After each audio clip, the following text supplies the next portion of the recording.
தங்கம் TV நேயர்களுக்கு வணக்கம். தங்கம் டிவியிலிருந்து நான் லீலா கண்ணன். அதாவது ஒரு சில நாட்களாவே போதைப் பொருள் பற்றிய செய்திகள் அதிகமா வெளியே வந்துகிட்டு இருக்கு. இதற்கான காரணம் என்ன அப்படின்னு சொல்லி பார்க்கும்போது ரீசெண்டா பிரபல நடிகர் ஸ்ரீகாந்த் அவர்கள் போதைப் பொருள் பயன்படுத்தியதற்காக கைது செஞ்சிருக்காங்க.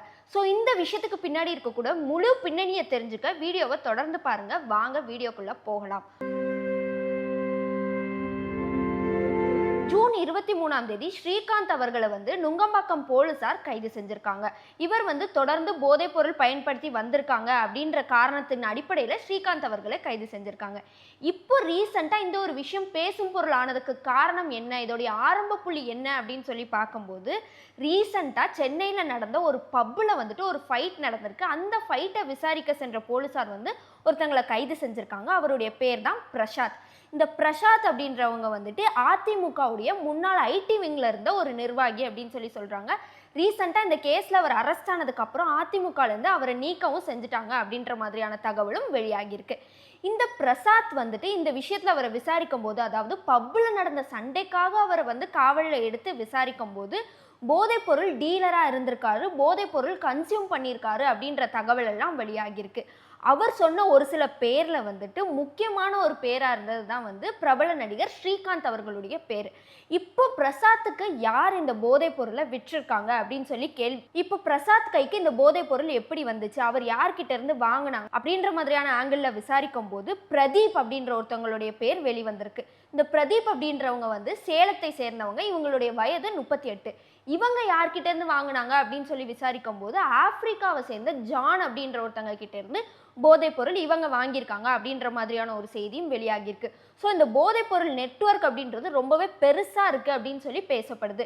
இப்போ ஸ்ரீகாந்த் அவர்கள் இதில் எப்படி மாட்டினாங்க அப்படின்ற ஒரு கேள்வி மக்கள் மத்தியில் எழுந்து வரும் நிலையில் ஸ்ரீகாந்தும் பிரசாத்தும் தொடர்ந்து பேச்சுவார்த்தை நடத்தியிருக்காங்க அப்படின்ற மாதிரியான செய்தியும் வெளியாகிருக்கு. இந்த போதைப் பொருளை பெங்களூர்ல இருந்து பர்ச்சேஸ் பண்ணியிருக்காங்க. பெங்களூர்ல இருந்து இதை சென்னைக்கு கொண்டு வர்றதுக்கு 1 கிராம் போதைப் பொருளை 7000 ரூபாய்க்கு பர்ச்சேஸ் பண்ணியிருக்காங்க. ஆனால் சென்னையில் அதே 1 கிராம் கொக்கைனை 20,000 ரூபாய்க்கு வித்திருக்காங்க அப்படின்ற மாதிரியான தகவலும் வெளியாகிருக்கு.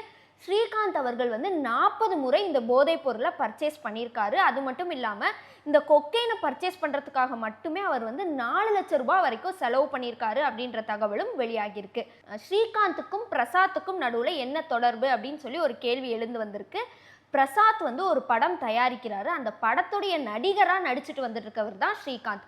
அந்த படத்துடைய பெயர் தீங்கிரை. இந்த படத்துக்கான சம்பளம் 10 லட்சம் ரூபாய் ஸ்ரீகாந்துக்கு பாக்கி இருந்திருக்கு.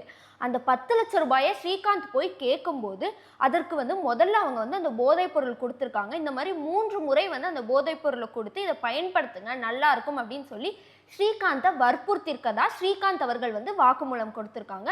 இந்த மாதிரி 3 வாட்டி அவங்க அந்த போதைப் பொருளை வாங்கி கன்சியூம் பண்ணதுக்கப்புறம் நான் இதுக்கு அடிக்ட் ஆகிட்டேன் அப்படின்னு சொல்லி ஸ்ரீகாந்த் அவர்கள் சொல்லியிருக்காங்க. நானே அதுக்கப்புறம் கேட்டு வாங்க ஆரம்பிச்சிட்டேன் அப்படின்றதையும் ஸ்ரீகாந்த் அவர்கள் வாக்குமூலமாக கொடுத்துருக்காங்க. நான் செஞ்சது தப்பு தான் அப்படின்றத ஸ்ரீகாந்த் அவர்கள் ஒத்துக்கிட்டு இருக்காங்க. முதல்ல ஸ்ரீகாந்த் அவர்களை விசாரித்தப்போ ஸ்ரீகாந்த் அவர்கள் இதை மறுத்தாலும் அவங்க வீட்டில் சோதனை செஞ்சப்போ அவங்க வீட்டில் இருந்து ஒரு விஷயம் போலீஸார் கைக்கு கிடச்சிருக்கு. அதாவது ஒரு சில போதை பேக்கெட்டோடைய சாஷே பேக்கெட் கிடச்சதா தகவல் வெளியாகியிருக்கு. அது மட்டும் இல்லாமல் ஸ்ரீகாந்த் அவர்களை மருத்துவ பரிசோதனை செய்தப்போ அவருடைய பிளட் சாம்பிள்ஸில் போதைப் பொருள் பயன்படுத்தியதற்கான அறிகுறியும் இருந்திருக்கு அப்படின்னு சொல்லி சொல்கிறாங்க. இது ஆல்கஹால் மாதிரி கிடையாது. ஒரு முறை கொக்கைன் கன்சியூம் பண்ணக்கூடிய 45 நாட்கள் வரைக்கும் உங்களுடைய பிளட் சாம்பிள்ஸை டெஸ்ட் பண்ணால் நீங்கள் ட்ரக்ஸ் யூஸ் பண்ணியிருக்கீங்க அப்படின்றத கண்டுபிடிச்சிடலாம். ஸோ இந்த அடிப்படையில் தான் ஸ்ரீகாந்த் அவர்கள் இதில் கைது செய்யப்பட்டிருக்காங்க. அது மட்டும் இல்லாமல் ஸ்ரீகாந்த் அவர்கள் ஜாமீன் கேட்டதுக்கு ஜாமீன் மறுக்கப்பட்டிருக்கு. ஜாமீன் கேட்டதற்கான காரணம் என்னுடைய மகன் என்னை பிரிஞ்சு இருக்க மாட்டான், அதனால எனக்கு ஜாமீன் வேணும் அப்படின்னு சொல்லி கேட்டிருக்காங்க. ஜாமீன் மறுக்கப்பட்டு ஜூலை 7ஆம் தேதி வரைக்கும் ஸ்ரீகாந்த் அவர்களை கஸ்டடியில் வச்சு விசாரிக்கணும் அப்படின்ற மாதிரியான ஒரு உத்தரவும் பிறப்பிச்சிருக்காங்க. இந்த நிலையில் ஸ்ரீகாந்தை தொடர்ந்து தமிழ் சினிமாவில் அடுத்ததாக ஒருத்தங்க அரெஸ்ட் ஆயிருக்காங்க. இது தமிழ் திரையுலகத்தையே திரும்பி பார்க்க வச்சிருக்கு அப்படின்னு கூட சொல்லலாம். ஸ்ரீகாந்த் அவர்களை தொடர்ந்து இந்த விஷயத்தில் அரெஸ்ட் ஆனது யார் அப்படின்னு சொல்லி பார்க்கும்போது கழுகு படத்தில் நடித்த கிருஷ்ணா அவர்களை இந்த இதில் அரெஸ்ட் பண்ணியிருக்காங்க. கிருஷ்ணா அவர்கள் இதில் அரெஸ்ட் பண்ணதுக்கான காரணம் என்ன அப்படின்னு சொல்லி பார்க்கும்போது முதல்ல கிருஷ்ணாவும் ஸ்ரீகாந்தும் ரொம்ப நெருங்கிய நண்பர்கள் அப்படின்னு சொல்லியிருக்காங்க. ஆனால் நண்பர்கள் அப்படின்ற ஒரு காரணத்துக்காக அரெஸ்ட் பண்ண முடியாது. ஆனால் கிருஷ்ணா அவர்களை வந்து அரெஸ்ட் பண்ணி விசாரிச்சப்போ வந்துட்டு அவர் வந்து நான் பயன்படுத்தலை, நான் எந்த ஒரு போதைப் பொருளும் பயன்படுத்தலை அப்படின்னு சொல்லியிருக்காங்க. அவருடைய பிளட் சாம்பிள்ஸையும் வந்து டெஸ்ட்டுக்கு அனுப்பியிருக்காங்க. ஆனால் வந்து எந்த ஒரு போதைப் பொருளும் பயன்படுத்தலை, ரிசல்ட் வந்துட்டு நெகட்டிவ் தான் வந்திருக்கு. இருந்தாலும் கிருஷ்ணா அவர்கள் வந்து கைது செய்யப்பட்டதற்கான காரணம் என்ன அப்படின்னு பார்க்கும்போது, அவருடைய வாட்ஸ்அப் சேட்டாக இருக்கட்டும், இல்லை அவருடைய டிரான்சாக்ஷனாக இருக்கட்டும், இது வந்து சந்தேகத்தை வந்து தூண்டுது. இவர் வந்து ஏதோ ஒன்று செஞ்சுருக்காங்க அப்படின்ற மாதிரியான தகவலும் வெளியாகியிருக்கு. கிருஷ்ணா தரப்புலேருந்து என்ன சொல்கிறாங்கன்னா வந்து, கடந்த வருஷம் தான் வந்து போன வருஷம் தான் எனக்கு வந்து ஆஞ்சியோ சர்ஜரி பண்ணாங்க. எனக்கு இதய படபடப்பு வேற இருக்கு. என்னால வந்துட்டு இந்த மாதிரி போதைப் பொருள் கன்சியூம் பண்ண முடியாது. அதாவது கொக்கைன் மாதிரியான ட்ரக்ஸை கன்சியூம் பண்ணுறதுக்கு உடல்நிலை எனக்கு சரி கிடையாது. அது மாதிரி ட்ரக்ஸை வந்து நான் கன்சியூம் பண்ணேன்னா என்னுடைய உடல்நிலை ரொம்ப மோசமாயிரும். ஸோ இதை நான் கன்சியூம் பண்ணுறதுக்கு அட்வைசபிள் இல்லை. அதனால நான் கன்சியூம் பண்ணலை அப்படின்னு சொன்னாலும் அவருடைய டிரான்சாக்ஷன், அதுக்கப்புறம் அவர் வாட்ஸ்அப்பில் ஒரு சில கோட் வேர்ட் யூஸ் பண்ணியிருக்காங்க. இந்த அடிப்படையில் கிருஷ்ணா அவர்களை கைது செஞ்சுருக்காங்க அப்படின்னு கூட சொல்லலாம்.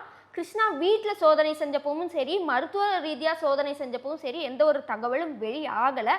பிரசாத், பிரதீப், ஜான் அவர்கள் வந்துட்டு இதில் வந்து டீலிங் பண்ணியிருக்காங்க, ட்ரக்ஸ் டீலிங் பண்ணியிருக்காங்க அப்படின்றதுனால அவங்கள வந்துட்டு அரெஸ்ட் பண்ணியிருந்தாலும், ஸ்ரீகாந்த் அவர்கள் வந்து பயன்படுத்திய காரணத்துக்காக அரெஸ்ட் பண்ணியிருக்காங்க. இப்போ இந்த லிஸ்ட்டில் தமிழ் சினிமாவில் நிறைய பேர் இருக்காங்க. ஆனால் அதை பற்றின அதிகாரப்பூர்வமான தகவல் எதுவும் வெளிவர வந்து ஒருத்தராக அரெஸ்ட் பண்ணுவோம் அப்படின்னு சொல்லியிருக்காங்க.